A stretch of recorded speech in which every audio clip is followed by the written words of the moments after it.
Thank you, Holy Spirit. You take complete control of this session of this day. Lord, you speak to us. You know what we need and what we are going through. Reveal us the secrets and the mysteries of your kingdom. Holy Spirit, make this teaching extremely simple and easy,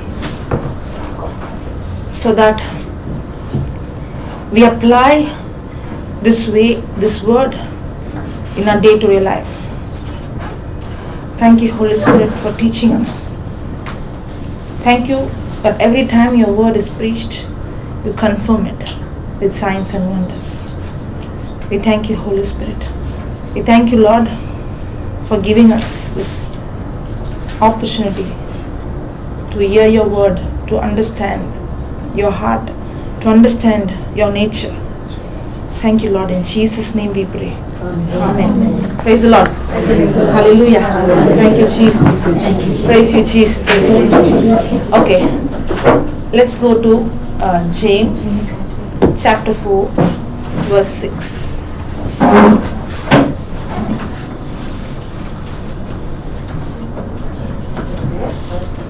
Yeah.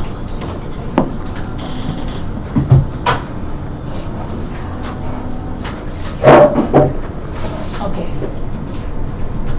But he gives more grace. Wherefore he said, God resists the proud, but gives grace unto the humble. He gives. What is grace? God's blessing. We don't deserve it, but we receive it. Yeah. Say again. We don't deserve it, but God freely gives it to us, His grace. Okay. Any other definition?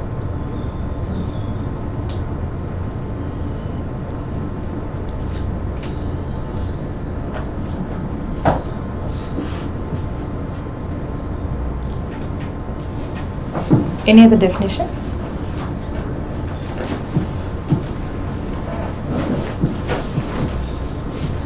This is not coming in this video. Oh, no, it's good.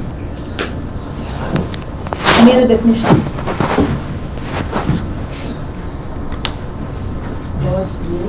Yeah. Yes. Grace is God's willingness to use His power, His ability. You can write down. Grace is God's willingness to use His power, His ability, His power, His ability. Somebody is not writing. Somebody wants to tell? Even if you are going to sit at there, I am going to see you. Grace is God's willingness to use His power, His ability on my behalf, even though I don't deserve. Even though I don't deserve. Can you put off this light? This sculpture is not coming. Only this. Yeah, now it's okay. Okay. So here we see grace is God's willingness to use His power, His ability on my behalf, even though I don't deserve. That means, I don't know about here in Sri Lanka, do the teacher give grace mark? Do you have that? Grace mark? I never had, but I think. And you have heard about grace marks? I am Yeah. Never heard, but do you know what is that? Yes. So grace mark, suppose if the student has got 99 mark and go to the teacher and ask, teacher, can you give me 1 mark? I'll get 100. The teacher will try to cut 1 mark but not give you 1 mark. Yes? But when the student is taking, has got, I don't know what is the pass mark here, 35 here also. Okay, when the student has got 34 or 33 and the teacher likes that student, now will she give grace mark? Yes. Yes. Now why is she giving grace mark? The one who has got 99, she is not ready to give 1, so that person will get 100. But the one got 34, she's ready to give one extra. Why? So is grace given to the one who deserves, or grace is given to the one who not deserve, doesn't qualify? Why is that grace given? Because of love. Correct? In the same way, grace is given only to the one who doesn't qualify. Grace It's given, he doesn't qualify. That's what we just, the definition. She said, when God gives you, It's really given. when you don't deserve it. Grace is unmerited favor. Grace is God's willingness to use His power, His ability on my behalf, even though I don't deserve. Now, grace and mercy both are not the same. Both are different. What is mercy? Compassionate. What is mercy? Compassion over someone. Okay. You deserve punishment, but Ah. it's you don't get what you deserve. That is grace. What? You don't get what you deserve. Yeah. Mercy. Correct. Sorry. Okay, some are thinking what they are talking. Okay. Now, mercy is when I deserve punishment, but then because of mercy, that punishment is cancelled. Yes. I'll go slowly. Don't worry. I'll go slowly. Yeah. Grace is given to the Now, I have not come to the difference. I'll explain the difference. Okay, I'll give examples so that you'll understand what is mercy and grace. Now, for example, this is not an apt example, but for you to understand. There is a student who's very naughty in the school. Anybody naughty here when you were in school? Yeah, not everyone. Okay, a student extremely naughty, and the teacher knew if there is anything that is happening in the class, any mischief, that person is the main reason. Correct? Now, on that particular day, that student did not involve in anything. But when the teacher came in and she saw something happening, she straightly came to him and Can I ask you to do the computer because even if I go, then yeah. come, open the computer. She will teach you how to do that. So she's engaged also. Yeah. Sorry. Yeah. But you got the naughty one to Yeah. He can't escape. Okay. That's So, God's mercy. yeah. Now, I said that he did not do. I confused the example. This is a different example. The teacher, he made a mistake on that day, but the teacher, instead of punishing, she is cancelling the punishment. Now, what does he deserve? Punishment. Correct.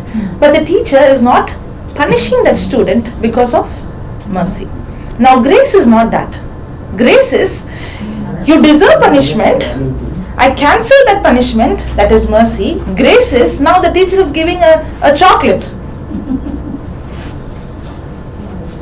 Not only cancelling see, God did not only show us mercy. He did not stop with mercy. He did not say, okay, I paid the price for you and I have set you free now. You are supposed to go to hell, but I cancel that punishment for you. And he did not stop there. He's saying, now I am giving what you don't deserve. Now, why I said this example is not actually apt, sin has to be punished. He's not just, mercy, there is a price that Jesus paid. That mercy is not something that, I love you so I cancel. No. If I cancel, that means I have to take that punishment. On your behalf, I have to pay the price. That mercy is not just like that. Jesus is saying, okay, I love you, I cancel your sin, I cancel your punishment. No. I'm cancelling your sin means I am paying the price for that. I am taking the punishment for that. So that is God's mercy. So cancelling my sin, what I deserve, God not giving me, you can write down, mercy is mercy is God not giving me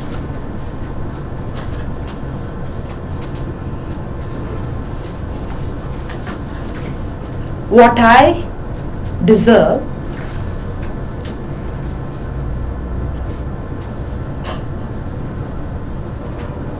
God not giving me what I deserve, and He cancels my punishment.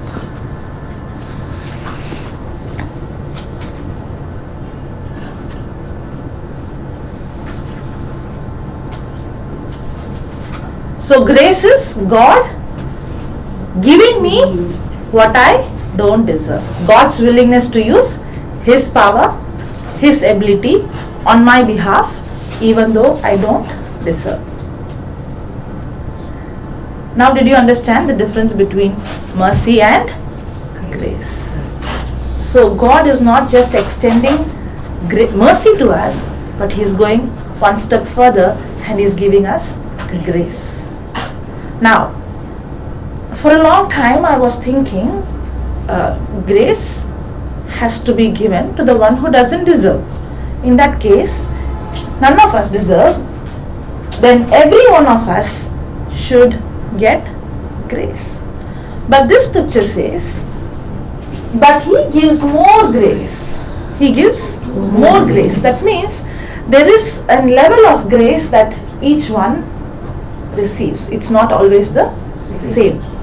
But He gives more grace, wherefore He said, God resists the proud, but gives grace unto the humble. Now my question is, Lord, you said you give to the one who doesn't deserve, but why do you say here that the one who is humble, grace is given? Now, what is grace and what is pride? Grace you receive. No, I'm asking what is to be humble. What is pride and humble? What is pride? My way, very good. You're great. Okay. So what is humble?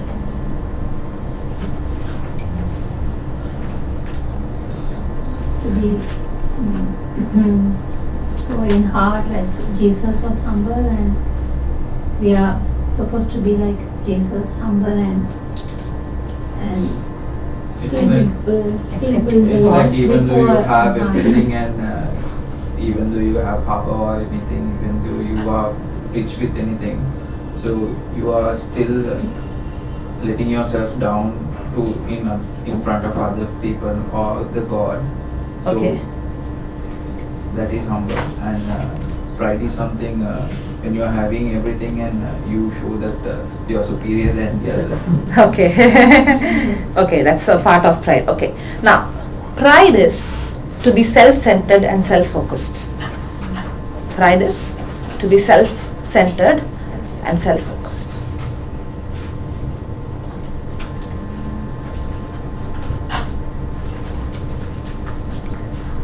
To be humble is to be Christ-centered,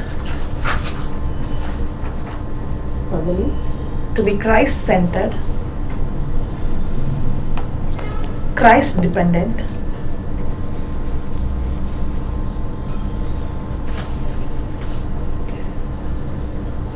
now when I become Christ-centered and Christ-dependent, then automatically I will become others-centered.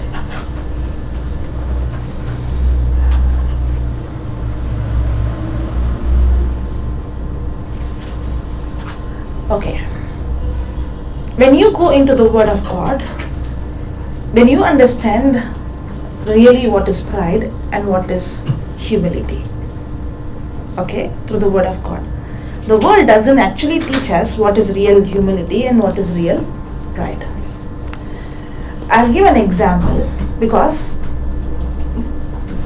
there is something that is, grace is God giving me what I don't deserve, but at the same time only the one who's humble receives God's grace. Now, if I'll give an example from the Old Testament, there is a man called David and there is a man called Saul. Now, both of them, Saul and David, they made mistakes. Yes or no? Yes. Yes. In fact, it looks like Saul's mistake was less than David's mistake. Correct? But then God rejected Saul, but he did not reject David. Have you ever had that question? Yeah. Why is that? Saul makes excuses and David repents. Okay.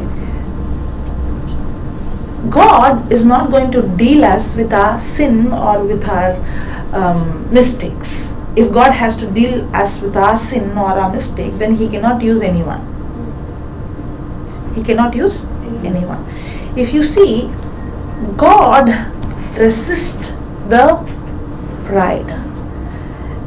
Bible says God loves the sinner, but He hates the sin. That means God is not resisting a person, or God is not coming against someone. He is not angry. The word resist means to fight actively. The word resist means to fight actively. Now, God is not fighting against that person, but God is fighting against that pride that is in that person. Now, sin is not what separates us from God. It is pride that separates us from God. I repeat again, sin is not what separates us from God. It is pride that separates us from God. Now, Can you explain? I'll explain. That's what you're going to learn. Okay, now, Saul made a mistake and David made a mistake. Both the mistake, the root cause is pride. The root cause is pride. They were self-centered. They did not think about God or did not think about others. They were thinking about them. But when Saul made a mistake, God confronted him, pointed his mistake through Samuel. Now, when his mistake was pointed, Samuel gave excuse. Now, Saul. I said Paul? No, Samuel. Okay, sorry. Saul gave excuse. That means he was not ready to accept that he is wrong. Now, when he is going to give excuse, that means he thinks he is right. Now, when he is going to think he is right, is he going to act according to what God has planned, or is he going to, his action is going to be according to what he thinks it's right? What he thinks. Thinks is right. Now, even though God has a purpose for him and God loves him, can God's plan be fulfilled through him? No. See, God is not rejecting him because he is angry on him, but God cannot use him until and unless he is full of pride. Because God's purpose cannot be fulfilled to that person. Now God has to choose somebody else who will be humble and who will allow God's purpose to be fulfilled through that person. Are you understanding? Because God cannot do anything in this earth without man's permission. Even though God loves us, God is all powerful, God is all supreme. We see in Psalms 115 verse 16 that the heaven belongs to God, but the earth he has given to man. Psalms 115 verse 16 says, the heaven belongs, escape. The heaven belongs, Yes, sir.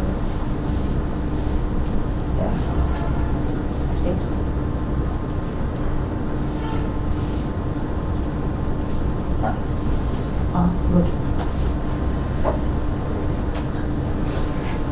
15 verse 16. 16.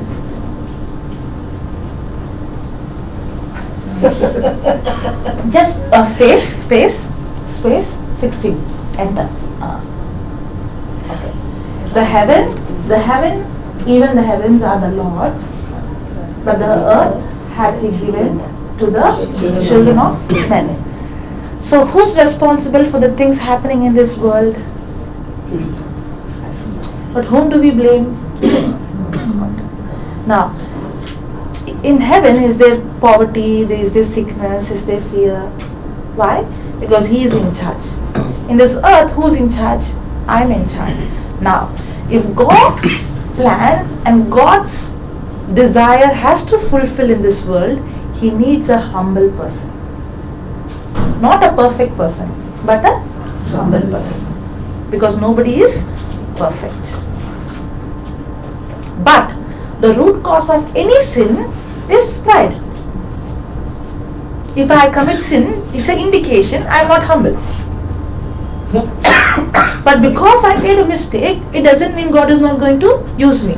The moment I become humble, that is the very moment God can use me. Now when I become humble, God is not going to dig my past.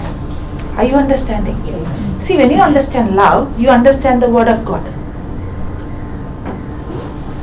The problem with David and the problem with Saul, both of them made sin. But Saul did not come to a place saying, Lord, I'm wrong, forgive me. Now I submit myself to you. You teach me what I have to do. Now when he would have been humble, God is not going to say, you did this, I'm going to punish you. No. But when God knew that when Saul is not going to be humble, then God's purpose can never be fulfilled. The plan of salvation can never be fulfilled if he is going to still use Saul. If his purpose has to be fulfilled, he cannot use a pride person. He has to use a humble person. Now, David also made a mistake. But when his mistake was pointed, he immediately repented. And he said, Lord, I'm sorry. And that's when he was humble, he saw God's mercy and grace. Are you understanding? Yes. So, the problem is, okay, we'll see a parable between a person who has pride, and a person who has humble. It's in Luke. I can't remember. Luke 18, verse 9, I guess.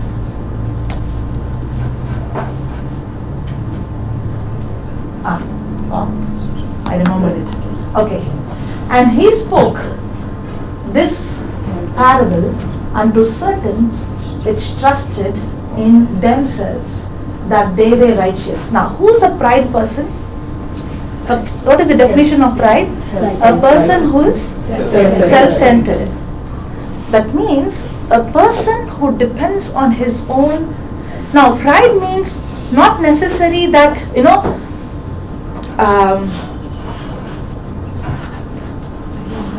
how to say that I commit sin. Not necessarily that. There is a big sin, means sin. It's a sin. It's a big sin that we don't realize sin is self-righteousness. Self-righteousness is the biggest sin that we don't realize it's a sin. Because we try to justify we are right based on our action. But the reality is, nobody is self-righteous. We all have committed sin. We all have fallen. But the moment we try to justify ourselves with our action, that is pride. Do we do that? Yes. Now this, I always say this, there is something called low class demons and there is something called high class demons. It's not in the Bible, huh? Don't go and ask me where it is in the scripture. It is my own interpretation. Now what is this low class? You will not hear because it is not in the Bible. It's my own, it's Jocelyn's interpretation. Okay. Now, what is this high class demon and what is this low class demon? Now we will see what is the high class demon and low class demon. Now, when a person knows he's wrong, if you see for any prayer meeting or anywhere, you will see somebody is screaming and shouting and rolling. Have you seen? Yeah. That's low class demon. You know why? The person knows that he has a demon and others also know that person has a demon. The high class demon is self-righteousness. Because that person thinks he is right. The moment a person thinks he's right, there is no chance to repent. But the person who has a low class demon, he humbles himself and he receives grace. But the person has the high class demon, he thinks he's right. And if you see in the days of Jesus, who received forgiveness first? Who humbled themselves? The sinners, the prostitutes, the tax collectors. But who did not receive forgiveness? The Pharisees, the scribes, who knew the scripture, who were in the church, who were having in a big position. Now, did they repent? Did they receive forgiveness? No. Why?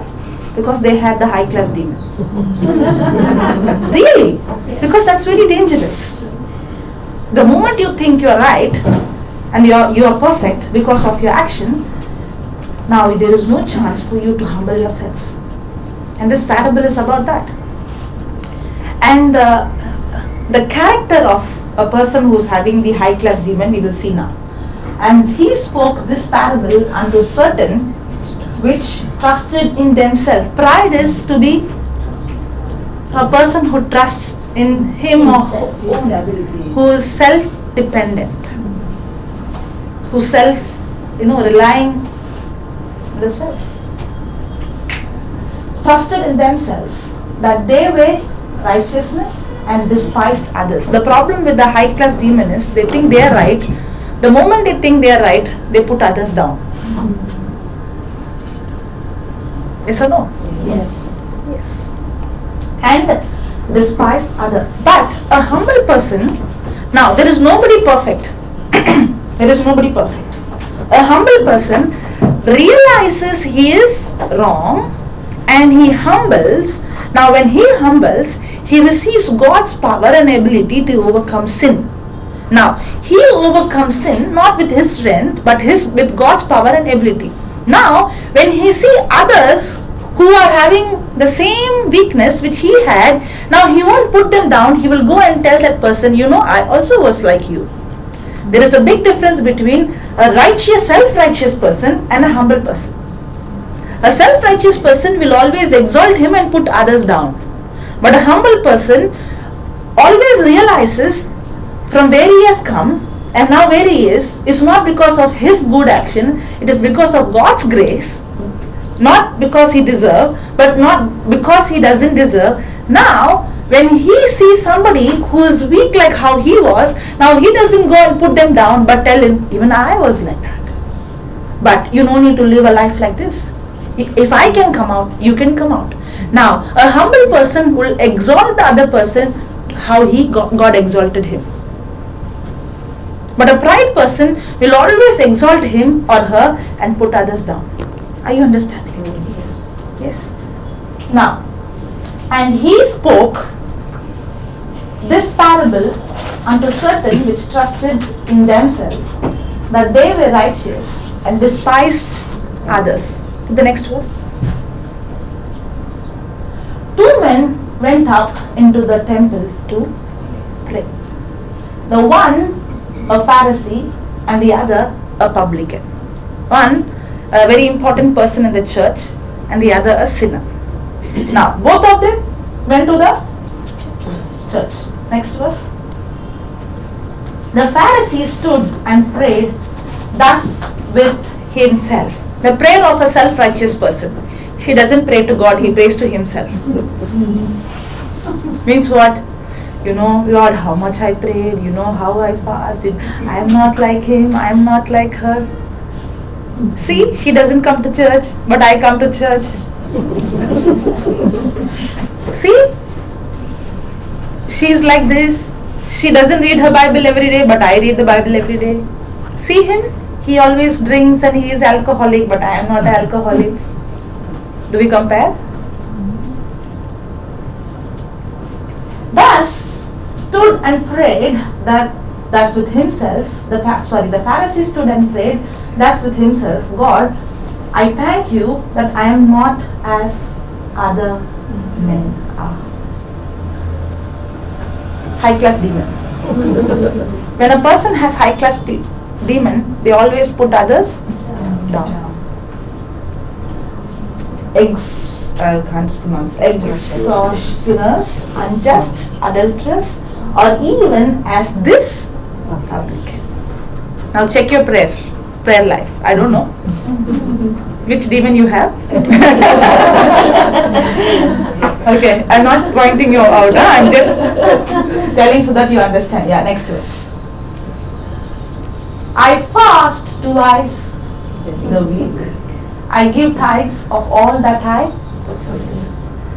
The problem is, grace is given to the one who don't deserve.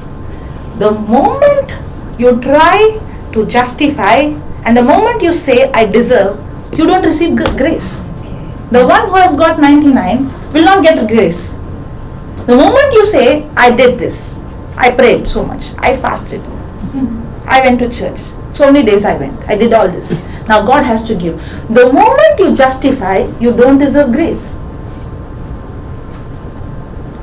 Grace is only given to the one who doesn't deserve.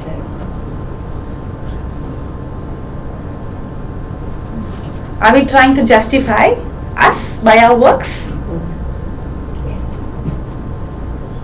If you're trying to justify, if I'm trying to justify myself with my works, that means I'm glorifying me, not God. Yesterday you were asking me a question about Abraham. Okay, and you said, how is that? He said his wife, his sister, and how is that? Not once, he did it twice. Now, in the Bible, if you see any man, it's written both their sides. The good they did, the bad they did. But in spite of their mistakes and their weakness, God still used them. If God has to use perfect people, then God cannot use anyone. The only person God cannot use is a pride person. Now, God is actively resisting against pride because pride is the only thing that separates us from God. God loves you so much that He is fighting against the pride in you. God, when I was reading the scripture earlier, I always had the question because something is missing in God's love, because I know God loves everyone, no matter who they are and what they are. I know that. But then my question is, Lord, if you love everyone, why are you angry with the pride person? And that's the time the Holy Spirit revealed me, no, I love, that's why I'm fighting against the pride in that person. Because pride is the only thing, not sin. Pride is the only thing that separates me from you. I love you so much, I don't want that pride to separate you from me. That's why God is resisting against the pride in that person. Praise the Lord. You know, when I started to understand God's grace, the very beginning, maybe in the beginning I did not know how to express it or preach it to someone, but when I started to understand God's grace, my spiritual life changed. Completely changed. Now there is no stress on me. There is no burden on me. I can see God's power and God's ability manifesting, not because I deserve it. But learning, to be humble is to be in a position where you can tap God's power in your life. That's why God gives more grace to the humble. Praise the Lord. Hallelujah. Okay. I fast twice the week and I give tithes of all that I possess. That means none of us are qualified because of our action. None of us are qualified because of what we do. We are qualified because of what Jesus has done for us. So the next. And the publican standing afar off. Now see, the Pharisee is in the church. The publican is outside the church. The low class demon is outside. The high class demon is inside. Sorry to say, that's how it is. He is outside. And the publican, see, he also is in pride. I'm not saying he is not in pride, but he is humbling himself. and accepting that he is wrong. That's what I said. When a person has low class demon, then it is easy for him to humble. But when a person has high class demon, I never see that person humbling himself at all. Okay, and the publican standing afar off would not lift up so much as his eyes unto heaven, but smote upon his breast, saying, God, be merciful to me, a sinner. One person is praying, I did this, I did that. Another person is saying, Lord, I don't deserve. God cannot use a person who thinks he is right. But God can always use a person who says, Lord, it's not me. I can't. Help me. Now, God can use that person to fulfill his plan through that person. Now, that person is not going to see his power. A person who is humble will see God's power and God's ability manifesting.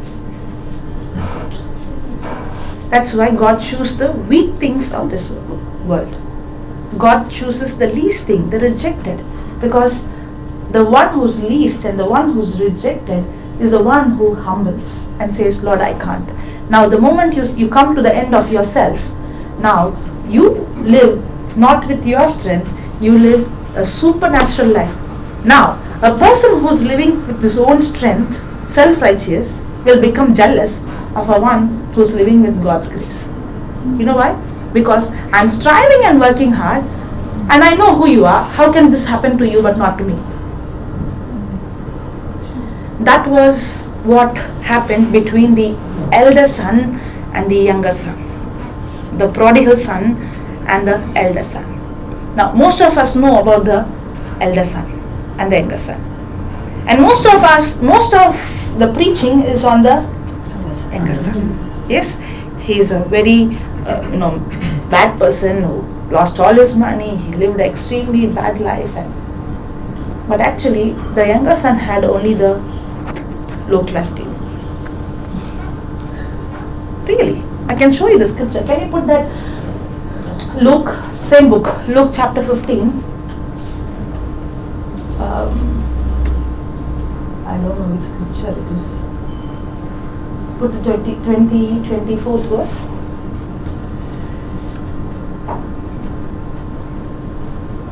Okay, next verse. Okay, now we see the prodigal son, the younger son. He left the house. Yes, did he go and ask his father to give the share? Usually, when will the son or someone go and ask for share? When you get the share of your parents? Even you want to leave them Only After when their death. After their death. That means he didn't even consider whether his father is alive or dead. He only wants money. Now, did the father say, I won't give you because you will waste it? No. This is a parable. The father is God and that son is we. That means we have our choice to live our own life, whether it's good or bad. God doesn't involve in our decision, in our choice. He doesn't forcefully say, no, you can't do this. No. Love always gives freedom to choose. If there is no freedom to choose, then there is no love. Now, when he chose to leave his father's house and go away, did the father allow him? Yes. In the same way, when we choose to live our own life, it is not God who sends us away or leaves us. It is we who leave him and live our own life. Correct? Now, is it God who punished? Is it the father who punished him? Put him in the pit and gave him all that torture? No. It is his own choice. The same way, there is always consequences for our sin. When I live a wrong life, it is because of my action that I go into the pit. Did the younger son lose all the money? Yes. Now, when he had money, he had plenty of friends. When he did not have money, he did not have anyone. Now, when he went to the pit and he was eating the food of the pigs, that is the time he came to his senses. And he realized the servants in my father's house, they eat better, they clothe better, they're more prosperous. And I made a mistake, and I repent, and I go back to my father's house. Now, even when the prodigal son was living a sinful life, did the father's love for him change? No. In the same way, even if I make mistake or even if I commit sin, that very moment we think usually that's what is projected, that God hates when you sin. No, God loves me. No matter whether I'm good or bad, no matter I commit sin or I'm living holy, God loves me. The father loved the younger son. No matter whether he was in his house or he was away the house and he was living a long life. That means God's love for me will never change based on my action. God's love for me never changes based on my action. Whether I live a good life or bad life, God loves me the same. Now, when the younger son came back to the father's house, when the Bible says when he saw him in a very far distance, he recognized him. Now, if you really ponder and imagine, he did not eat food, he did not have food to eat. That means he would have become very thin. Yes, his skin color would have changed. He would have not had a haircut, or he would have not have a good shape. His clothes must be very dirty, torn. Now, how did the father recognize him when he saw him from such distance? That means every day he's standing there and he's saying, "Is this my son? Is this my son?" That's the love of the father. Now, when the younger son came, did the father ask, "What did you do with the money?" Did he say, "Go and clean yourself and come"? Did he say, "Go and change your dress and come"? Or did he say, "You prove your life first, then I'll accept you"? No. He accepted him as he was, with that unclean clothes and that stinking smell. He embraced him and he accepted him. That is, now when he came back to the father, that is act of humbleness. Are you understanding? So when I go to Jesus, it doesn't mean that I don't have sin. No. Nobody is perfect. It is where I say, "Lord, I have sinned, but I need help. I have done this, but none of us can live holy with our own strength." Is there anybody who can live perfect? No, we all need help. That's why if I can be holy with my own strength, if I can live a good life with my own strength, then why do I need a savior? I cannot overcome my weakness with my own strength. That's why I need a savior to help me to overcome. But he cannot help me until and unless I become humble. And now the father accepts him as he is. Now, after receiving so much love, will he go back again? No. That's what happens when a person receives grace. Now, he is not overcoming his weakness because he is good, but the love that he has experienced, he cannot go and commit sin. Because God gives grace to the humble. When a person receives grace, he is receiving God's ability and he is receiving God's power. Now that power, that love, that God's ability that he has received, now he can't even think to go back and live that same life. Now, if you see the elder son, most of us think that he was a very good person, correct? Yes or no? Yes. Suppose if you have a brother or a sister and you're all the time fighting, do we? Yeah, that is what happens. But if your brother or sister is out of station for 1 week, now you'll go and ask your mommy, when is he coming, when is she coming? Yes? How much you fight, you still have that love. Was the elder son good? Yes. Yes. Yes. Now, is he seeing the father every day waiting outside and his heart is full of burden that my son has to come back? Is he seeing? Yeah. Is he seeing the father is worrying and day and night he's thinking about the younger son? Yeah. Now, if a person is good, first of all, he will start praying, Even he is naughty, or even if he doesn't like his brother or fighting all the time, now when he sees the father suffering, he must be start praying, Lord, my brother has to come back. Yes or no? Yes. And the thinking will come, where is he? What is he doing? And the thinking has to come, my father is crying every day, at least for my father's sake, my brother has to come. Now, look at this, 25th verse. Now his elder son was in the field, and as he came, drew near to the house, he heard music and dancing. Now, a person who's expecting someone, the moment you hear the dance and the music, what should come in your heart? The person has come. My brother has come. Now put the next verse.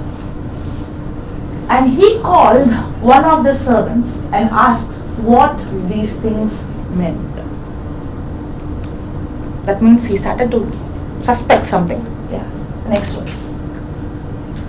And he said unto him, thy brother is come, and thy father has killed the fatted calf, because he has received him safe and sound. Now, before he would say something, the person is saying, he has come, not only come, he has come safe and sound. Because when you hear the news, he has come, the next question will be like, how is he? So before he would say, he's saying he has come safe and sound. Put the next verse. And he was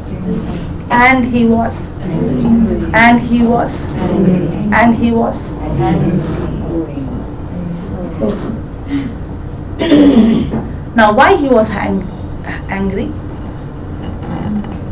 He thought he was good. See, the only reason for a person to have strife is pride. Proverbs chapter 10 verse 13.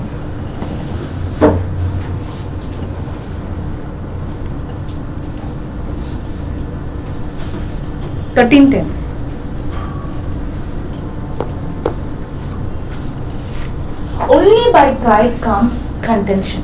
What is contention? To have the grudge, to have the anger, to have the bitterness.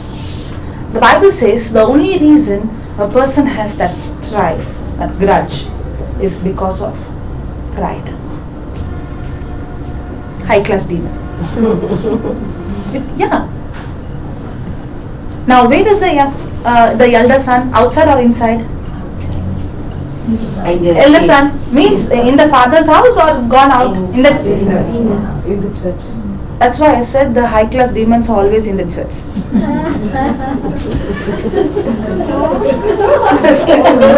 You don't accept it? Come on. Is not the scriptures convincing you that's the truth? Sorry to say, but that is how it is. Depends, no? More than convinced. Who said depends? That depends. I'm not saying everyone. I'm not saying everyone. Yeah, yeah. But the one who's outside at one point realizes that he or she is wrong. We all standing outside. No, the younger son came inside. He came. It is not that he didn't come. See, the reason why he went out also was pride. But I said there is two kinds of demon, high class and low class. The low class will come back at one point. High class will remain and then have to be Only by pride comes contention. Why he was angry? Why he was bitter? You know, when a person is in, if you see like adultery and other sins, and the sin called strife, anger, bitterness, offense, there's a big difference. When a person is in other kind of sin, realizes at one point. If he going not realize, then that is pride that is going to lead him into destruction. I'm not justifying that sin. But when a person is in bitterness, strife, anger, revenge, that's very dangerous. That's why the Bible says in James chapter 3 verse 15, where there is strife and enmity, there is all kind of confusion and evil work. That's very dangerous. even though the elder brother was in the house, he was having extreme strife, enmity, bitterness. To tell you the truth, he never loved his brother. Many a times we serve in the church. Sorry to say, we have position, but there is no love. And we are trying to justify, because I prayed, because I fasted, because I did that. No use of you doing all that if you don't have love for your brother. He was the elder son. I don't understand why people don't preach on the elder son. That's the most important part that has to be preached. Thank you. He is in the father's house. His action is good. Even at that time, you see, he's working hard. His action is right, but his heart condition is not right, because there is no love. That's why the Bible says, even if I'm going to burn my whole body and give everything that I have, but if there is no love, it profits you nothing. God is not going to look at your action. God is not going to see my good works. God is not going to see how much time I prayed, how much I fasted, how much I did this, how much I did that. No, God is looking at my heart condition. That's why He is resisting the pride and is giving grace to the humble. Okay, come back to that Luke chapter 15. Which verse was that? 26 or 7? 6. Okay, you can go there, then we can change. 15.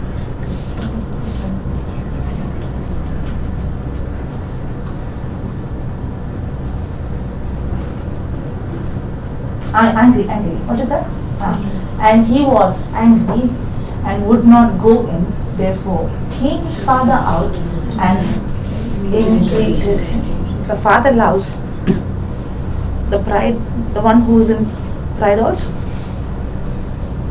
He's coming and he's speaking to him. He did not wait, but he's coming and calling him, because there is a big party going on. Everybody is there. And when the elder son is missing. And what is the reason he is missing? Because he is angry. And the reason he is angry is, now okay, entreated him, then next verse. And he answering said to his father, Lo, these many years do I serve thee. Do I serve thee? Now, there is so much in this, but I try to explain.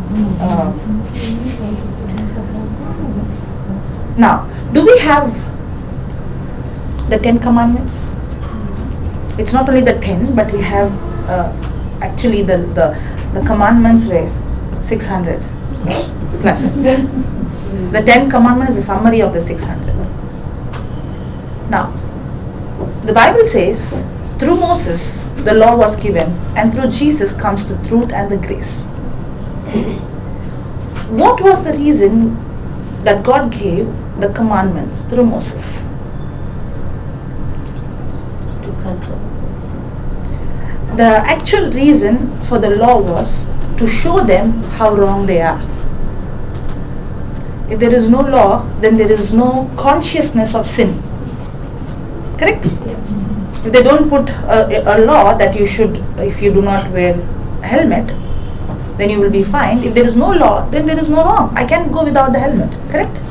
That means the law always brings the consciousness of sin. If there is no law, then I will never have the consciousness that I am wrong. The purpose of the law is only to show that you are wrong. The purpose of the law is not to make you holy. When I take the law, then I realize I don't deserve. And that's the time God's grace is available to me. That's why grace came through Jesus Christ. Now but the high class demon people try to justify them based on the laws. They say, I did this, now I justify.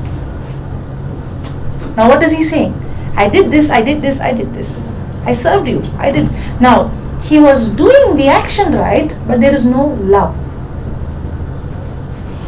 he was working hard, but there was no love. There is big difference between a person acting something out of self-righteousness and out of love. Now, when the younger son has come back, is he going to work day and night now? He will surely work day and night. Now, when he is going to work, he is going to say, I did, or he is going to say, what I have received, I don't deserve it. When a person has grace, he can go beyond, because he is not depending on his own strength. Now he is doing it out of love. Now, these many years do I serve thee, neither transgressed I at any time thy commandments. Now, is he trying to justify himself because he kept the commandments? Yes. Yes. But can anyone keep the commandments? No. None of us. But one person has done. But one person has done. That is Jesus Christ. No. Who? The person who Okay, the rich man. rich man. Okay, I'll give an example. I will explain to you that. Now, this rich man came to Jesus, correct? And he is asking Jesus, thank you for reminding me that. He is asking Jesus, what shall I do to receive eternal life? Now, Jesus is purposefully questioning him, did you keep all the law? Correct? Yes. Now, actually, if he would have said, Lord, I have made mistake, please have mercy, he would have received God's mercy. That's why every sinner who came to him, they went happy. But this man did not go happy. He went sad. Now, he said, yes, I kept all the law. That is a big lie. To prove to him that he is lie, God asked him, Jesus asked him, okay, you kept all the law, then can you sell everything and come?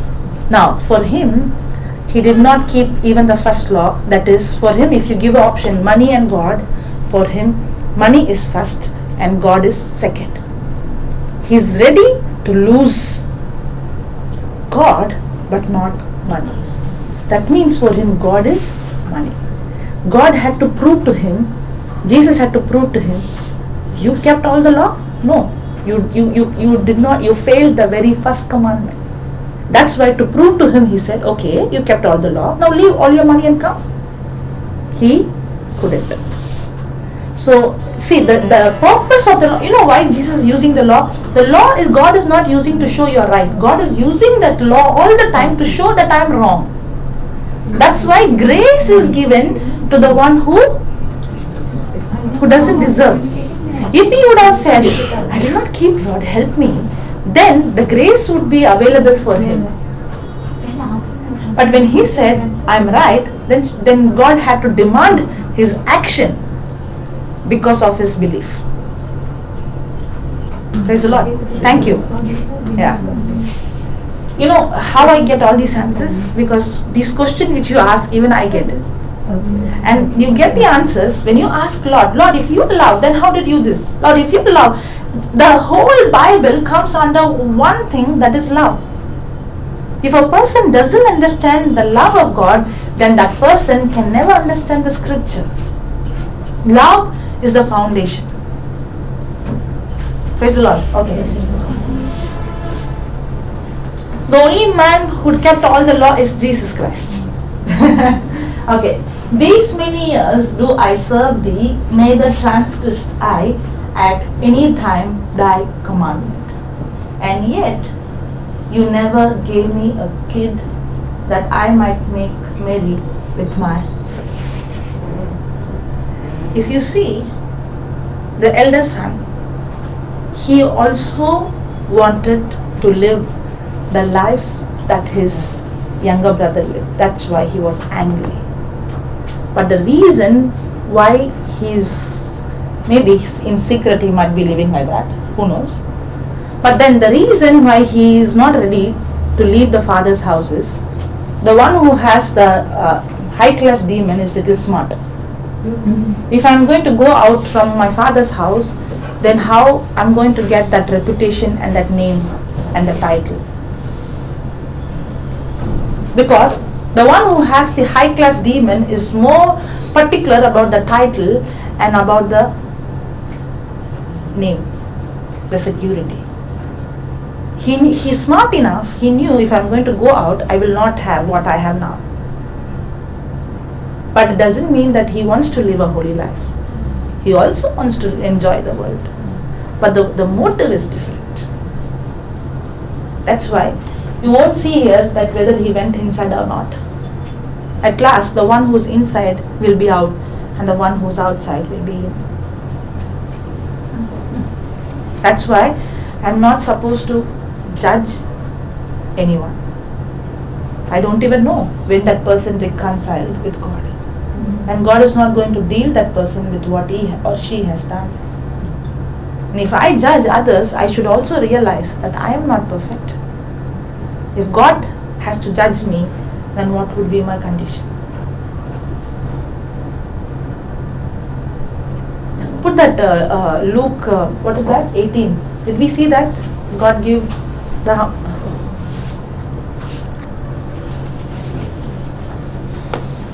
Luke 18, I don't remember which... okay, put...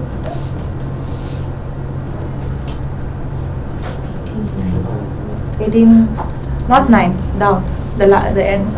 18. Okay, put 12.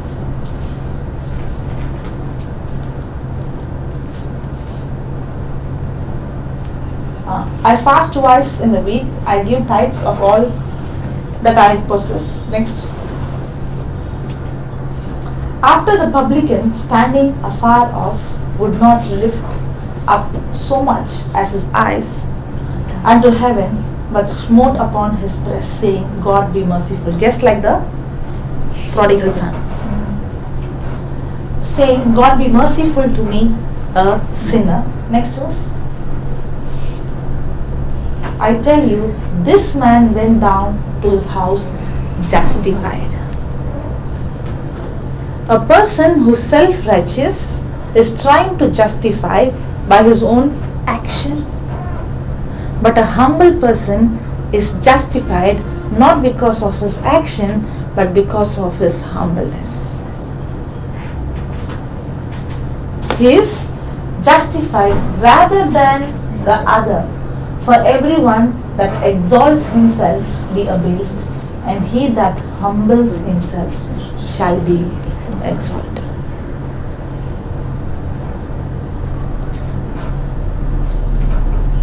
It's not because of what I have done.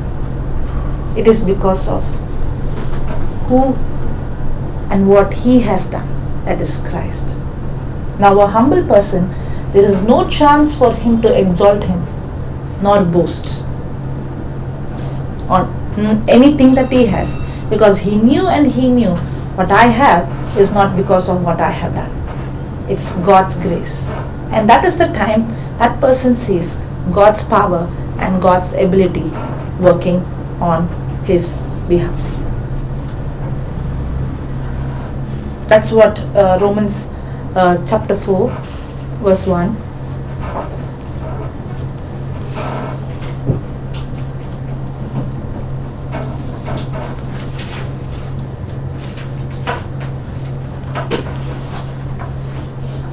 What shall we say then that Abraham, our father, as returning to the flesh has found? Next. For if Abraham were justified by works. Did we see that he was justified? The publican, the sinner? Yes. Here we see that Abraham was not justified because of his works. For if Abraham were justified by works, he has whereof to glory, but not before God. That means what? If I'm trying to justify with my works, I can glory, say people, I did this, I did that. Yes, I can glorify, but the glory goes to me. I did this. I. That's the mark of a high class demon. I did this. No, but not before God. Next verse. For what says the scripture? Abraham believed God, and it was counted unto him for righteousness. To the next verse. Now to him that works is the reward not account of grace, but of debt. That means what? The one is saying, I did this. He's not going to receive grace. He's asking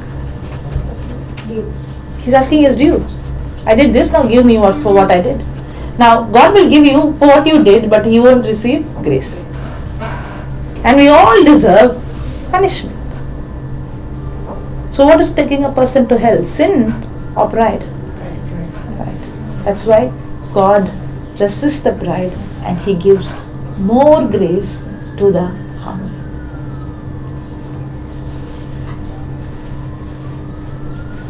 Praise the Lord. Okay, now pride is expressed in two ways. Pride is expressed in two ways. One is being arrogant. Yes. Like how he said, having that superior, putting others down, showing yourself more than others. The other side of pride is to be timid and shy. To be timid. Okay, I'll give you the notes. You can write down. Timid and shy. Timid and shy. Now, did we see contention? Yeah. The only reason for contention is pride. Contention is to have the grudge, to have the strife and enmity. Write down. Contention doesn't come because of what others do to us. Contention does not come. Contention doesn't come because of what others do to us. Now, was the elder son angry? Yes. Now, the cause of the anger is not what his brother did or father did. The bitterness is not why other. It is because of the pride. That's why the only cause of contention is pride. Usually we think I am angry because she did this to me. I am bitter because he did this to me. How can she do this? And we think we justify our anger because he did and she did. But the Bible says no, not she did or he did. The only cause is pride, because now you're conscious of yourself thinking, how can you do this to me? Now your mind is completely thinking about you. The only reason of contention is pride, not what others did. Yeah. Contention doesn't come because of what others do to us. Contention doesn't come because of what others do to us. It's what inside of us that makes us angry.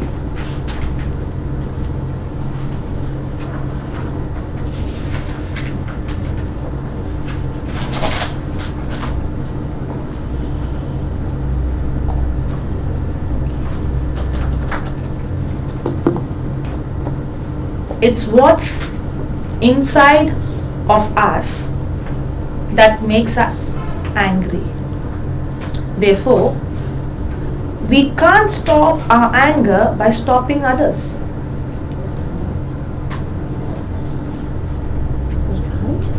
We can't stop our anger by stopping others. Is it true? Now next time when you get angry, what is the only cause for it? It's my pride. It's my pride. Now, there is another anger that is holy anger. That anger, how do I differentiate between a holy anger and evil anger? Is pride. When there is pride in my anger, it is evil. Now, what is the holy anger is? When I get angry on that sickness, when I get angry on that poverty, when I get angry on sin, when I get angry on the evil. But when there is pride in my anger, that is evil. I'm getting angry because she did this to me. When I come, now, what is the difference between, okay, let's see Jesus and Lucifer, okay? Jesus, Matthew chapter 11 verse 29 says that Jesus is meek and humble. 11:20. Matthew 11, that's why you should pay attention. No, I thought I didn't want to have to change it. Okay.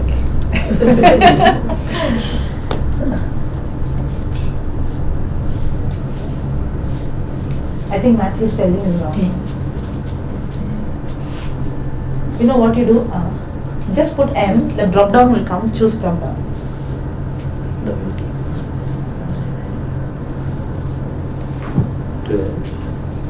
No, 11, 20.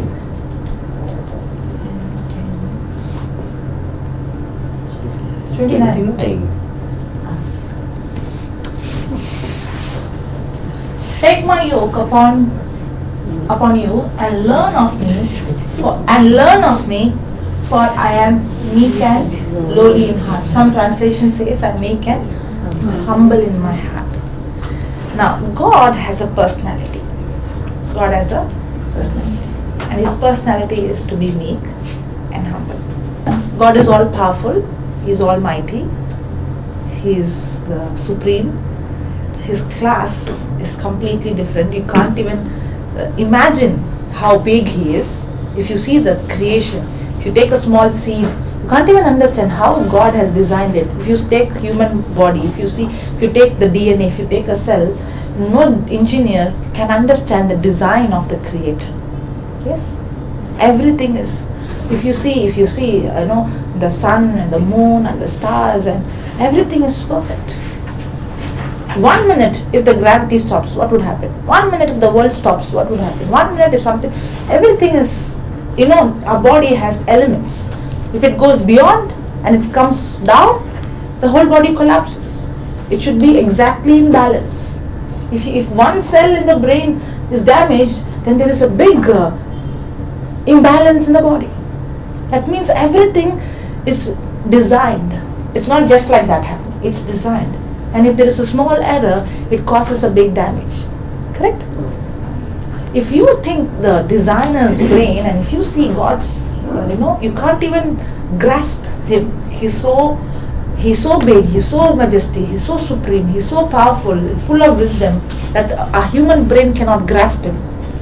But such big God, His nature is to be humble. That's why when he was born in this earth, He was not born like as a king, but when He was born in this earth, He was born as He came not to be served, but to serve. And to whom did He reveal that He is born? Did He reveal to the king or to the one on authority, or did He reveal first to the shepherd? Because God is meek and humble. When He resurrected, if I was in His place, I would have gone to the high priest and I would have told, see, you all said no, who are you? Are you God? Now I am resurrected. But to whom did He reveal? To a woman. Because woman was always considered low than the man. And a woman who had demons. Because Jesus has a personality.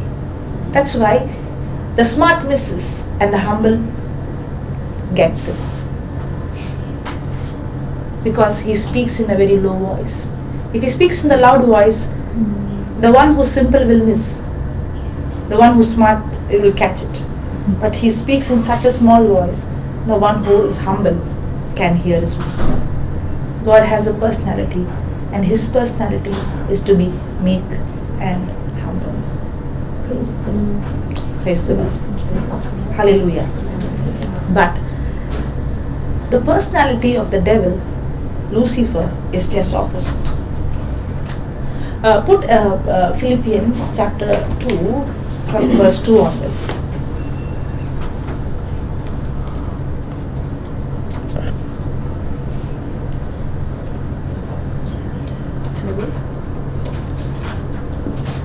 Two.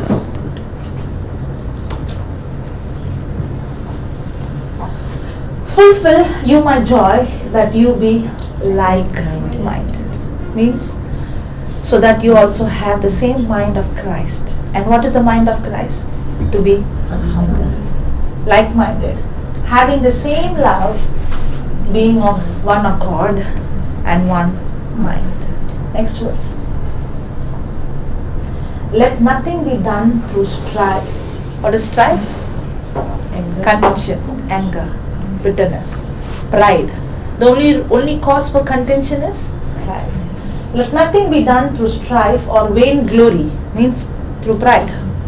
But in lowliness of mind, let each esteem others better than themselves. Now, the scripture says, let us esteem others better. A person who has high-class demon will always esteem him or her better than others. But the one who is meek and humble will always esteem others better. Now, the meaning of the word to consider others better is not for you to have low self-esteem. God is not asking you to have a so low self-esteem saying, I am a zero, I am good for nothing. No. The meaning of this is, just like how Jesus, even though he is the God of gods and the King of kings, the Almighty, he did not think about his benefit. When he came to this earth as a slave and when he died for us, did he think what he will get? No. Did he think anything? Is there anything that he is going to get out of it? No, he is only going to lose. But why did he do that? If he is going to lose his own life, why he has to go through such shame? Why he has to go to such torture, such humiliation, being a God who's all-powerful and almighty? The only reason is not of his benefit. He didn't think of him. He thought of you and me. That is to have a heart that is meek and that is humble, that doesn't think of self-profit, that always think about others' profit. That is a heart of love. That is God's personality. And that is God's nature. Let nothing be done through strife or vainglory, but in lowliness of mind, let each esteem other better than themselves. Means, in everything I do, what is the motive? When I do something, there should be a motive. Now, God is not seeing what you're doing. God is not seeing my action. My action doesn't matter, but my motive matters. Even if I perform wrong, even if I do something wrong, even if I failed, but if my motive is right, God sees that. But if I'm successful and I perform good, but if my motive is not right, I failed. Maybe in the eyes of the world, I'm successful. I'm right, but not in God's eye. Because what matters is my heart condition. Because what matters is my motive. Am I doing it for love or I'm doing it for my glory? That's what it says. And this is God's personality. If you see anything that he does, there is only one reason, that is love. Every action of his has only one motive, that is love. There is nothing called selfishness. There is nothing called I. Whatever he does, there is only one reason. He never thinks about him. He always thinks about others.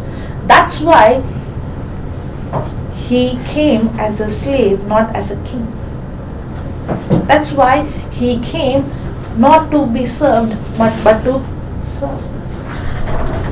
But the nature of Lucifer,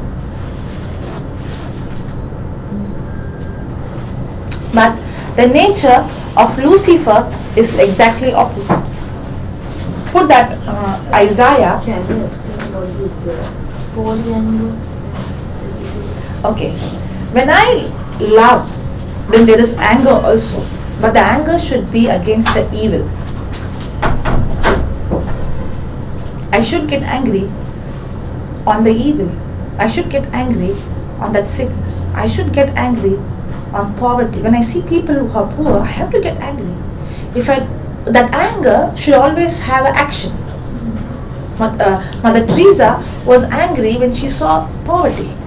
Because she was angry, that anger is not, there is no selfishness, there is compassion in that anger. She's not thinking about her. The moment the anger has me, then it is pride. How you can tell about me? Now it's pride. Now what the anger Mother Teresa had was because she loves. Okay, let's see the nature of Lucifer. It is Isaiah, I'm not very sure, chapter 12 verse 14 or 14:12. Verse 14.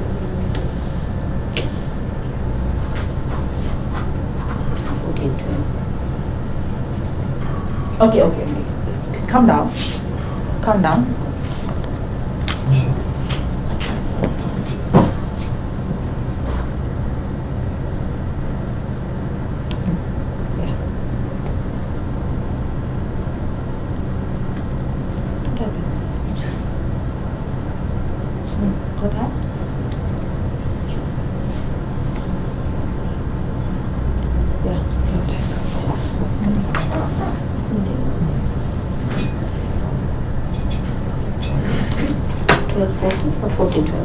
I don't know. Just put. Let's see.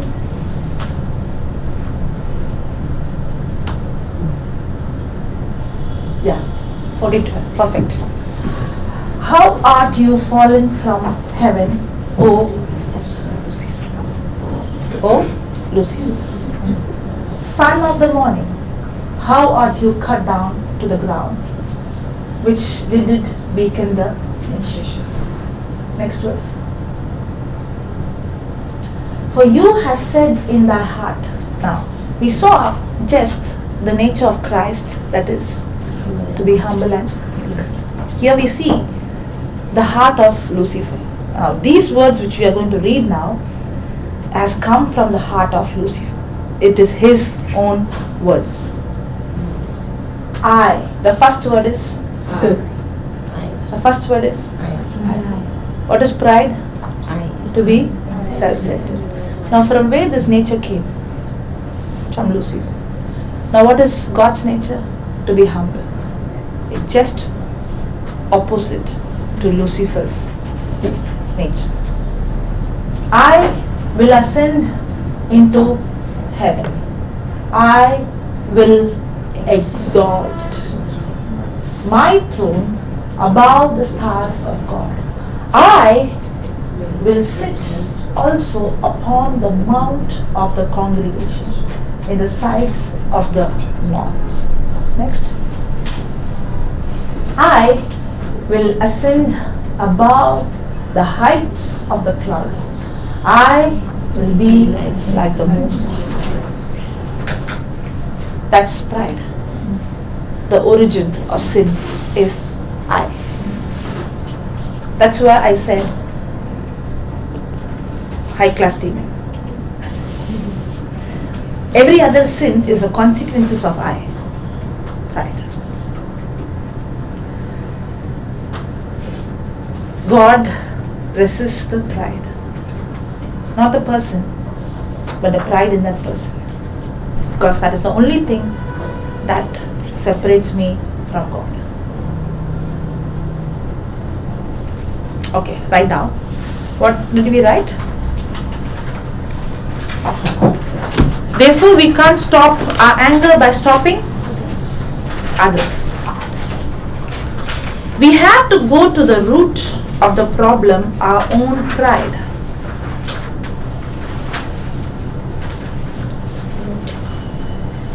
We have to go to the root of the problem, that is our own pride.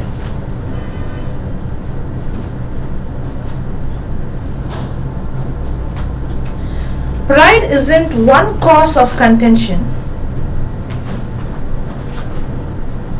Pride isn't one cause. It's not the only one cause of contention. This verse says it is the only cause of contention.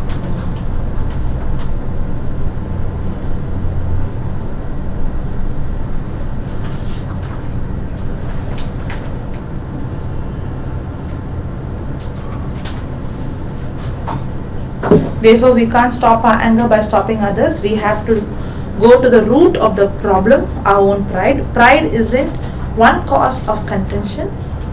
This verse says it is the only cause of contention.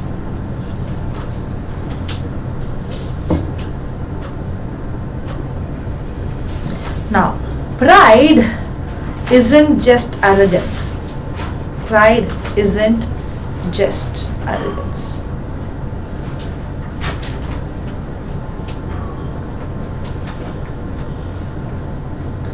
That is only one manifestation of pride.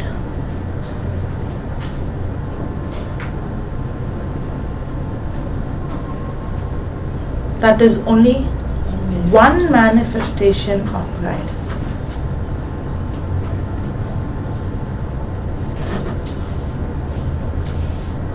Pride isn't just arrogance. That is just one manifestation of pride. But timidness and shyness are also pride.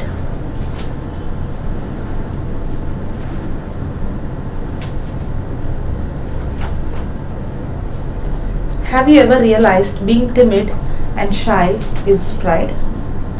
Timid person. And shy. Now, why is that timidness and shyness is pride? The reason is, when a person is pride, is so conscious of self, what will he think about me, what he will think about, what he might think. Yes? Suppose if I'm asking you, come and share a testimony, you might say, oh, what if I say something wrong? What if I make a mistake? Now what is the problem? If there is love, if you are going to think wrong, I don't care, but I want, now I'm not thinking about me, I'm thinking about you. That means when a person is in shyness, a person who is timid, it is the person is so self-conscious that that person cannot come out of self. So like how a stick has two corners, pride has two kind of manifestation. One is to be extremely arrogant, putting others down. Another is being extremely timid, where I don't want anybody to look at me. I don't want anybody to talk to me because I am so conscious about me.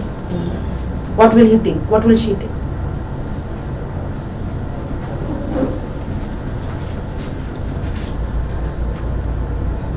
Even I had that problem. I didn't know that was pride. I was extremely conscious. I can't come and just stand in my classroom and speak because I was extremely conscious that what will they think about me? But now, even now, I don't know many pronunciation. I don't know, I make mistakes. Even now, I ask the people how to pronounce this, but I don't feel, because it's not about me. I'm not bothered about what will others think about me. It is about Christ. When the mind comes, it's not about me. Now, whether you think bad about me or good about me doesn't matter to me. That's why there is no shyness if I make mistake. Yes, I make mistake, because nobody is perfect. If I have made mistake, if God can use me, then God can use you also with all your mistakes. Now, that's why I can go and teach anywhere. I don't feel shy. Because earlier, how conscious I was about me, now when you become so self-conscious, you forget about yourself, you don't care about you. So shyness is an indication that the person is in pride. Pride isn't just arrogance. Pride isn't just arrogance. That's one manifestation of pride. But timidness and shyness are also pride. Pride are just opposite manifestations. What did I say? Sorry. They are just, But timidness and shyness are also pride. You wrote that? Yes. Yeah. They are just opposite manifestations of the same root problem. They are just opposite manifestations of the same root problem. It's like they are opposite ends of the same stick. It's same stick. The stick is same, but it is opposite. it's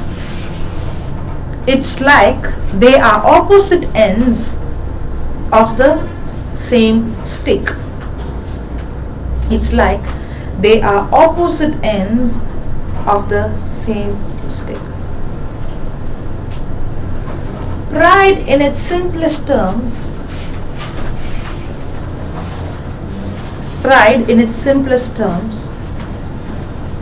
is self-centeredness.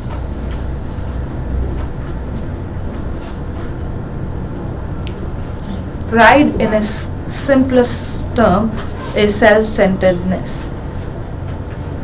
It doesn't matter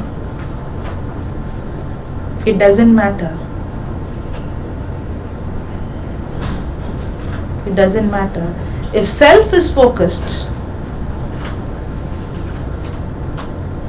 It doesn't matter if self is focused on how much better than everyone.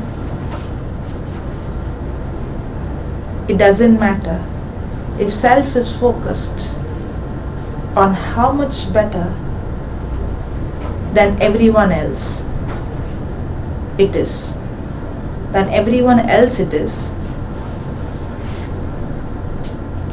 It doesn't matter if self is focused how much better than everyone else it is, or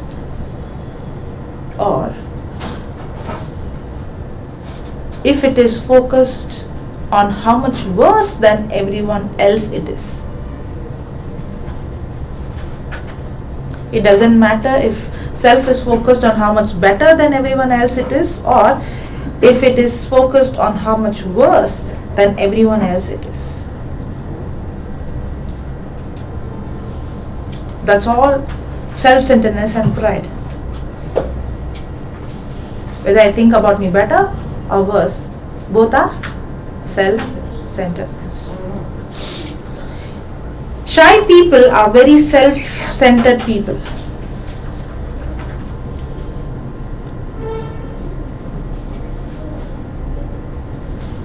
Shy people are very self-centered people.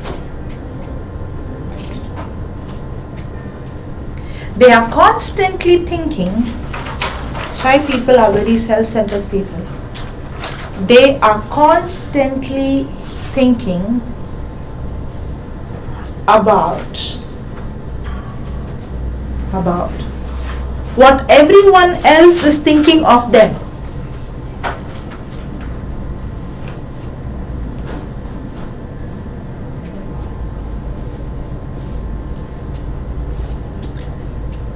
They are constantly thinking about what everyone else is thinking of them. That's pride.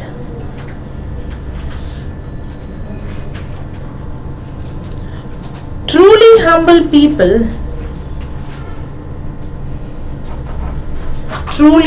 people are people who are not self-centered.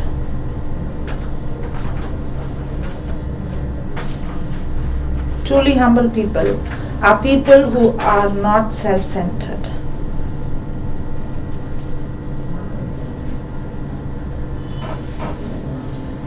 Their estimation of themselves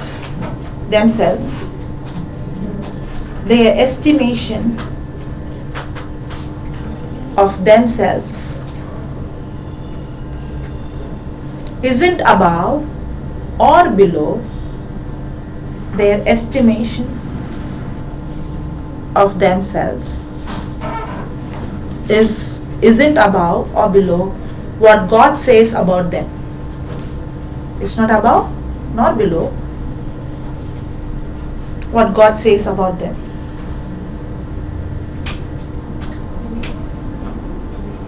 They aren't self-focused.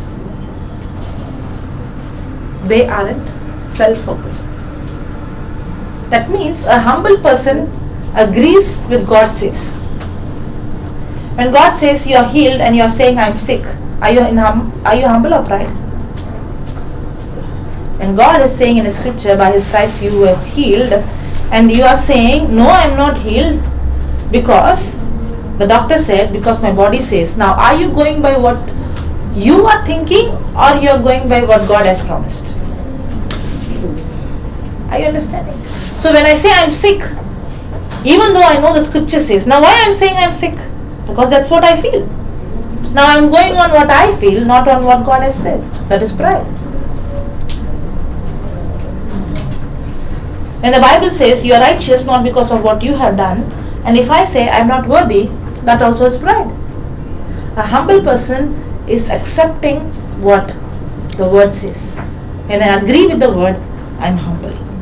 When I don't agree with the word, and when I am going with my own knowledge and senses, then I am pride. Now when Bible says cast your care unto Jesus, and I am worrying, I am pride. It's given in the scripture. Put that 1 Peter chapter 5 verse 4.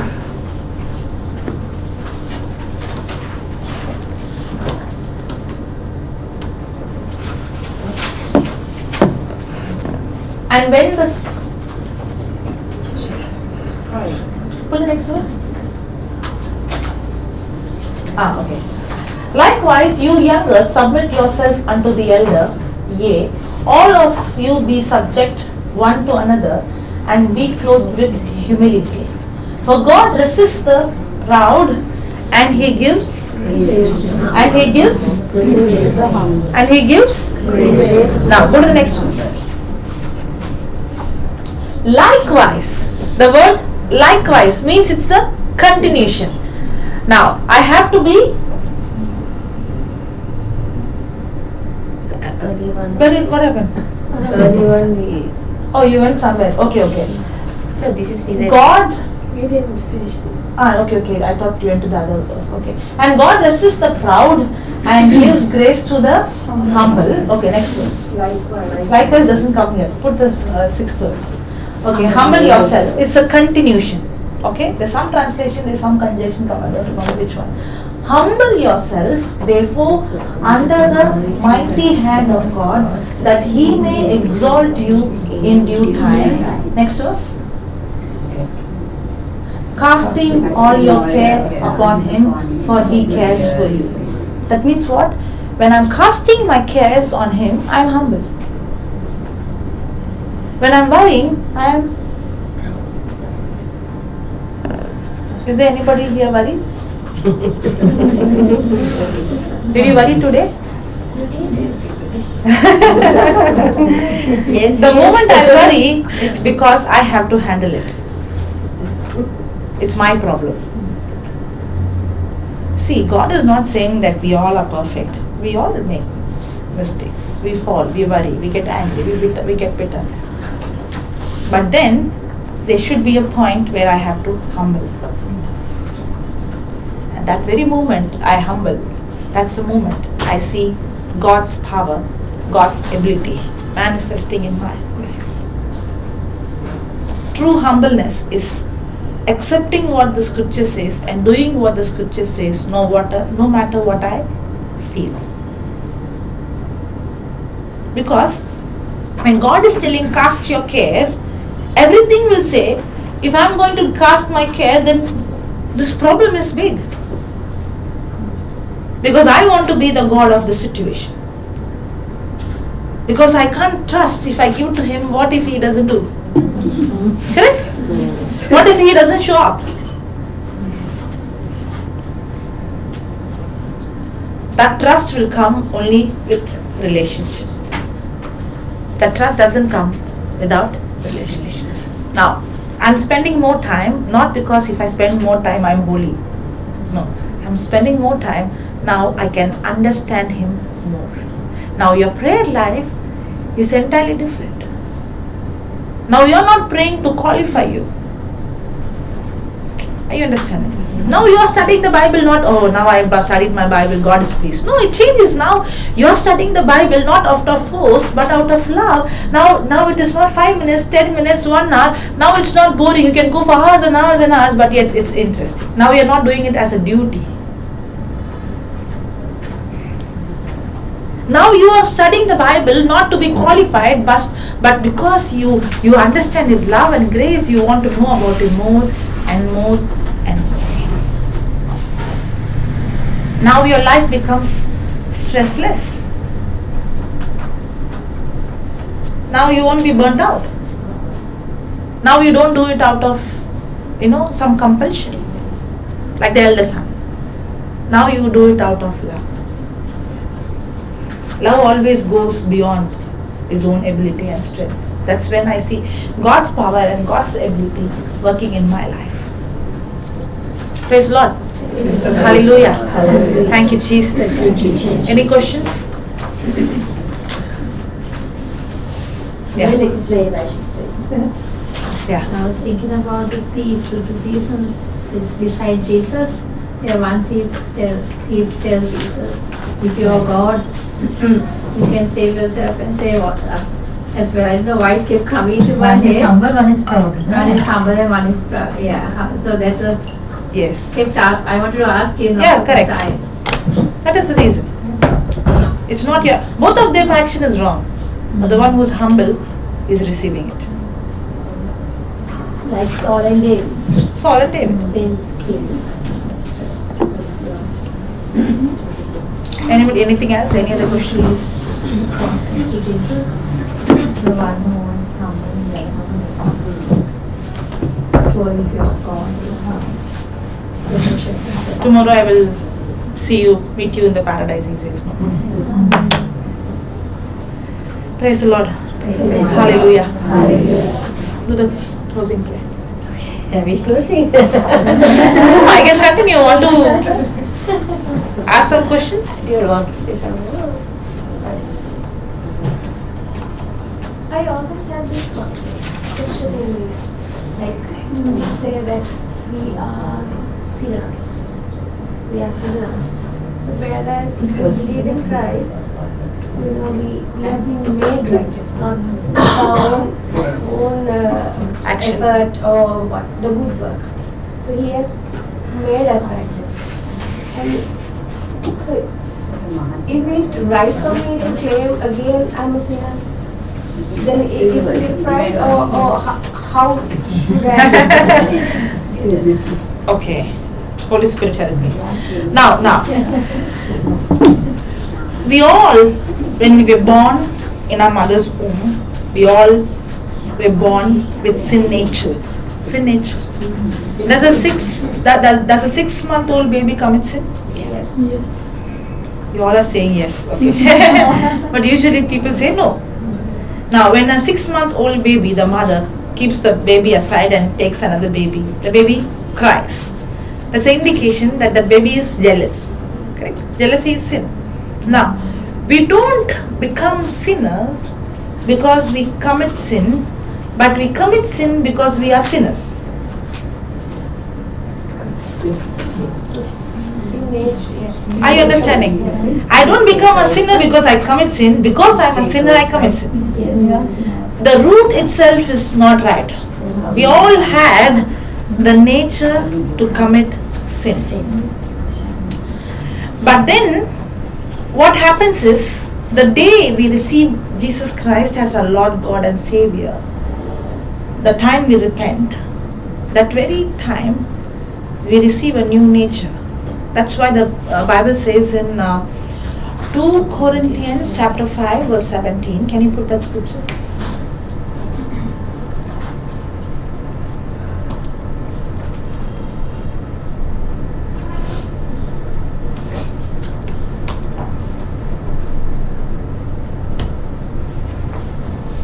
Therefore, if any man be in Christ, he will become a new creature. Okay, he is a new creature. All things will be passed away. All things?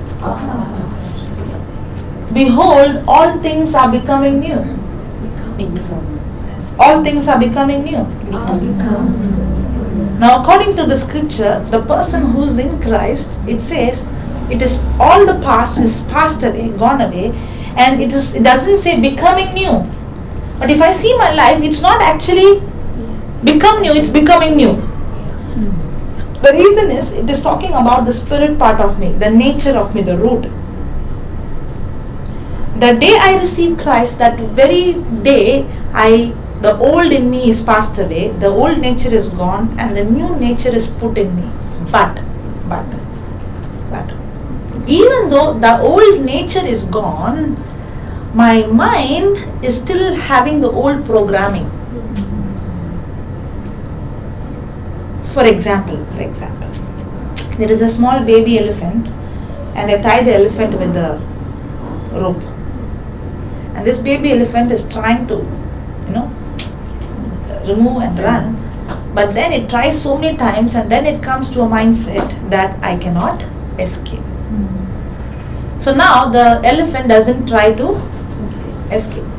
Now the elephant is grown into a very huge, big elephant. Even now the same rope is tied. Now, really that elephant has the strength to go, but the mindset is still the old. It's the same with us. Now, Romans chapter 5 verse 5 says, the love of God is poured in our heart. It's not going to be poured, it's already poured. The very day I received Christ, I have become a new creature. There is a big transformation that has taken place inside of me. Everything old has gone, but the mindset is still the same.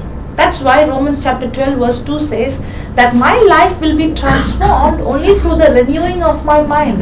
That means the nature has come, but the transformation will not come until I change the old mindset. So the entire battle in Christian life is the challenge to change the way I think with the Word of God. And the only way I can renew my mind and change my thinking is through the Word of God, the mirror that I have to constantly look into it and make corrections. Now there is no more sin nature, but the old pattern of thinking, the mindset is still there. Did you get the answer? Yeah. So my question was, if I am to think I'm a sinner, then again it's pride, because you said you are not agreeing with the Okay. If you are going to constantly think, rather than no. Okay. See, if I am going to constantly think, I should not do this, because the sinner is not just sinner thinking. The thought is, I should not do this. Now, the more you think I should not do this, the more you end up doing the same.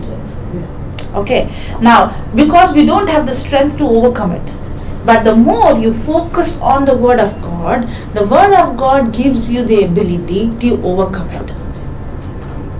I'll give another example for that. Now, we deal with so many drug addicts and who have this weakness. Now, we don't tell them don't drink, don't smoke, but we give them lot of time to spend time with the Word of God, keep speaking the Scripture. Now, when they start spending the time with the Scripture, that they're so focused that the desire of the alcohol or the drugs goes away. Now, he's not trying to overcome the sin with his own strength. For example, there was a drug addict who's a rock star. He comes for one of the meetings or one of the retreat, and he receives Jesus Christ.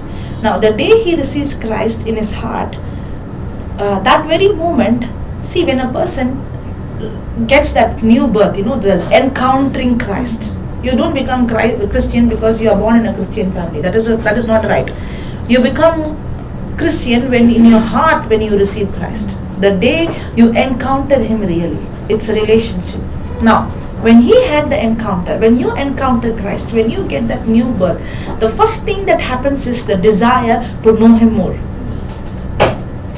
I can fake outside, but inside I may not have Jesus. But a person who has really encountered Christ, the first thing that happens is he has this desire to know Christ. And secondly, he doesn't want to live the sinful life. But then he feels like he doesn't want, but yet he falls in the same trap. Now, what happened to this man is, when he came back from the prayer meeting, he wanted to read the Bible, but then he was having the withdrawals. The weakness was still the same, because even though the root has changed, the mindset is still the same. The mind has to be renewed. Now, what he does is, he takes the drugs and then he reads the Bible. Now the desire to read the Bible, because if he is not going to take the drugs, he cannot really study the Bible, because his eyesight and his, he has the withdrawals, he can't even sit, and now he is going to study. So this person, he takes the drug and he studies the Bible. But as he is studying, slowly, he realized that the desire has gone. Now what has given the freedom? Not his own willpower. The word, the grace of God is the power. That power set him free from the sin. So it's not that I leave alcohol leaves me. It's not like I left the sin leaves me. Now not by my own strength, but it's the grace of God that gives me the power and ability.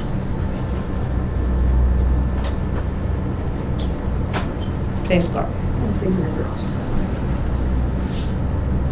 May I ask one question? Yeah. Forgive me, everybody fast. According to what we learn now, then pray for us, sinners, now and then we are apart, that is not biblical.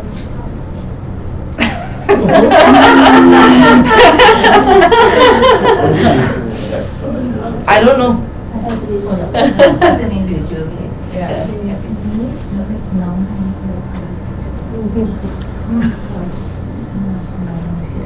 You're talking about the Hail Mary and the Holy Mary. Yeah. The Hail Mary, the first part of it comes from the Bible, but the pray for us sinners doesn't come from the Bible. No controversial topics. That was made by the church, the second half. Yeah. The first half comes from. It's recorded. That's why I said no controversial topics. See, if I'm going to say this is right, this is wrong, that's not how it is. Only one thing, that is love. If I'm going to judge, there's no church that is going to be perfect. There's no people who's going to be perfect. But if I'm going to go with love, now I'm not going to say you are this church, you are this denomination, you are this religion, you come from this community. No. That's why the scripture in Ephesians chapter 2 verse 2 says that we be in one mind and unity. And what is that going to make us in unity? You are different and I am different. It is love that is going to unite us. Excuse me, when the Our Father was changed, the Pope changed even the Our Father. Okay, so because man had made it and there was a mistake in it. And the Pope changed that also. So it's like that. The Our Father was changed. And as it goes to the translations Yes, also. that's what I'm saying. That's why I said the root is love. Now, Yeah. the man does it and we can't say that.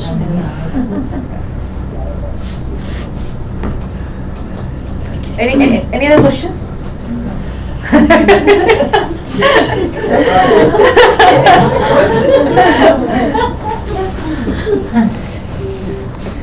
Yeah.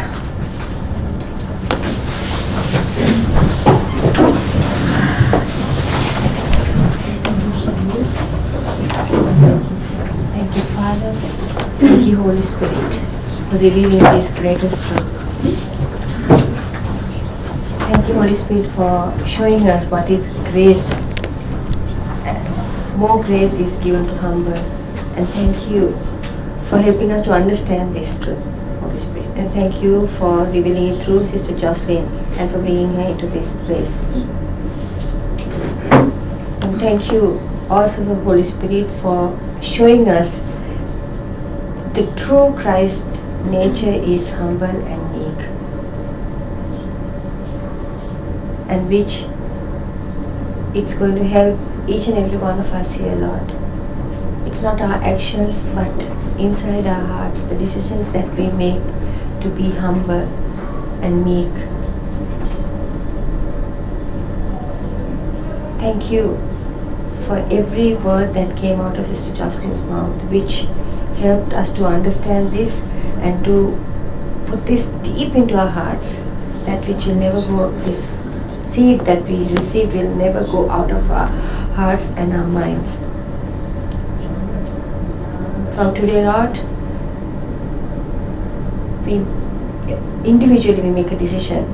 I make a decision, Lord, and I suppose everyone here will make that decision. Yes. It is not our actions, but it is being humble that we receive. Grace, it is not our works, but it is through the grace that we receive from God that we are powerful, we are strong, and we can overcome sin and the sinful nature in us. Thank you, Father. Thank you, Jesus. Thank you, Jesus. Thank you, Holy Spirit. Amen. Amen.